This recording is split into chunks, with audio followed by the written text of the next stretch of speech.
And now a word from our sponsor.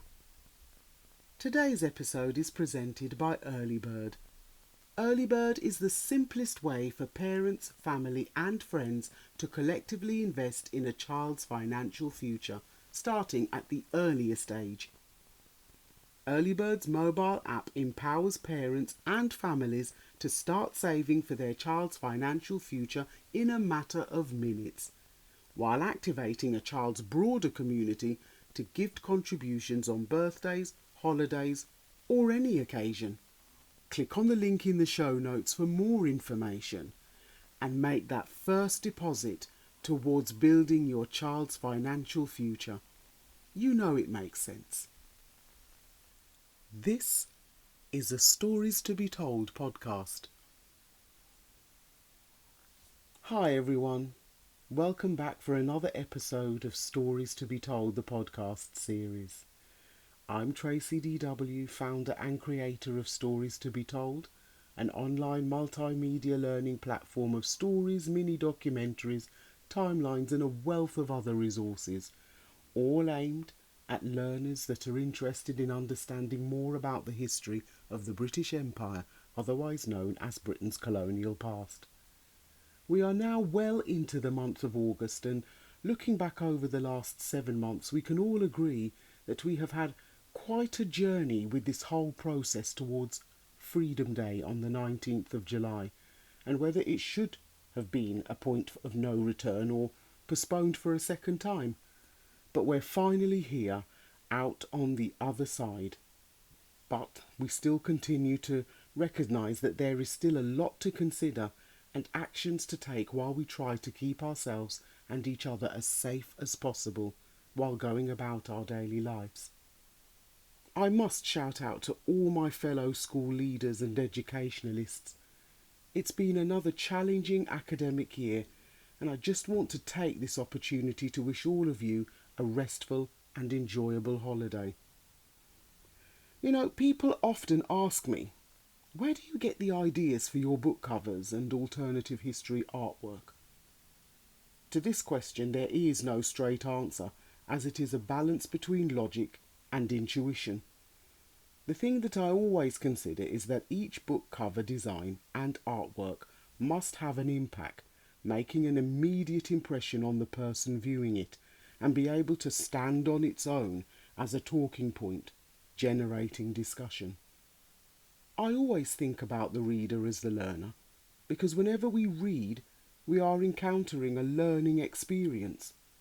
Because of this, I always ask myself the question, how do I want the reader to be engaged with the message of stories to be told before they even begin to read the story? I have always believed that books are often judged by their covers, and every book that I aim to publish must have a cover that engages the reader. I want to start a conversation before you've even turned to the first page. Now, I'm a visual learner. I like to be able to make connections between ideas through visuals, and I understand that many people learn and interpret meaning in this way as well. So, I want all my artwork to be of the highest quality and be packed with meaning and interpretation that the reader-learner can unpick and engage with. I'm so glad that my illustrator, Jason Lee, is so on board with my approach and philosophy. In the future, my aim is to have each story fully illustrated with a storyboard to support the narrative. Until then, these book covers and artwork will just have to do, and they're doing very well indeed. Some of the ideas for the artwork are pretty straightforward, with the mock-up of H.M. Windrush for the narrative Caribbean Wind. I explained in a previous Story So Far episode that this illustration was my first ever post and part of my first ever ad campaign on Facebook. I gained almost 1,000 followers. A picture can also get 1,000 likes, as well as speak 1,000 words. The cover for Caribbean Rush is an impression of the Guilt of Cain Memorial in the City of London, UK. I came across the memorial while out on a history walk, and I knew that this was the perfect fit for this particular story. Unveiled by Bishop Desmond Tutu in 2008, designed by sculptor Michael Visochai, with a poem by Lem Tsese, a British poet of Ethiopian origin, the memorial was created to commemorate the bicentenary of the abolition of the transatlantic slave trade in 2007. I wrestled with the idea for Knights at the Round Table, the Berlin Conference 1884, as I did think that the cheese board was a little controversial, but I wanted to depict the way that Europe had trivialised their approach to the African continent.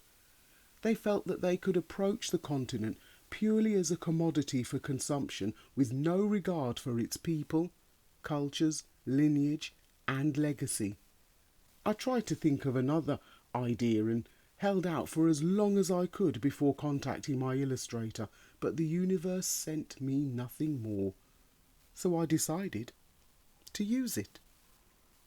The front cover for Gone with the Wind, Macmillan's Speech for Change, was a lovely surprise. My wonderful illustrator Jason Lee took my ideas and really elevated it to the next level, depicting the decolonisation of the African continent, as if it was as simple as blowing the European boundaries away like feathers on a quilt. However, we all know that the process of decolonisation and achieving independence was not so straightforward. If you want to listen to my perspective on this, then listen to my podcast episode Zanu and Zapu, Contrasts and Similarities. We're teaming up with Early Bird to give our listeners a free $15 investment to give to a child you love. Simply go to partners.getearlybird.io/podcast or the link in our show notes. Download the app and create an account today. Early Bird. Build the nest and invest in the children you love. The alternative history artwork has deeper levels of meaning and are influenced by my own preoccupation with alternative history and the what-if theory. I think it's important to have artistic interpretations of alternative chronologies, as this helps to support discussion around historical inquiry. Visit our gallery at storiestobetold.com and feel free to give your own interpretations and responses about our alternative history artwork. If you liked this podcast, stay on my website or this listening platform and check out my other podcasts related to these poetic narratives. My first ever podcast episode, H.M. Windrush, A Different Perspective, complements the narrative Caribbean Wind. My second podcast episode, Constantinople 1453, A Catalyst for European Change, pairs up with Caribbean Rush. While my third podcast episode, The Pink Map Project, The Ultimate Paradox, complements Knights at the Round Table, the Berlin Conference 1884, and the fourth podcast, A Call to Action, Macmillan's Speech for Change, complements the narrative Gone with the Wind, Macmillan's Speech for Change. So there is your Fab Four, and you can listen to them on this platform. If you're a new listener to this podcast series, then welcome. These first 4 episodes are a great way to introduce you to the Stories to be Told movement. You can visit Stories to be Told for mini-documentaries, alternative history artwork, and suggestions for biographies, historical places and chronologies, all linked to the content of my work. So there you have it, our cover story, the rationale behind my book covers and artwork. Our current 4 titles are all available on the website in ebook format, so that you can download it directly onto your device, and as Kindle and paperback formats as well. The links are in the notes with this podcast. We will send out notification on our social media platforms to let you know about the release of the new titles, and we'll also let you know when more new content will be added to the website. So please like, follow and share, especially if you're listening on Facebook, Instagram or LinkedIn. As always, it is a pleasure and a privilege to share my learning journey with you in this podcast, and I encourage you to either begin or continue your own learning journey. History is a matter of fact or perspective. Once again, thanks so much for listening, and I'll see you on the next page.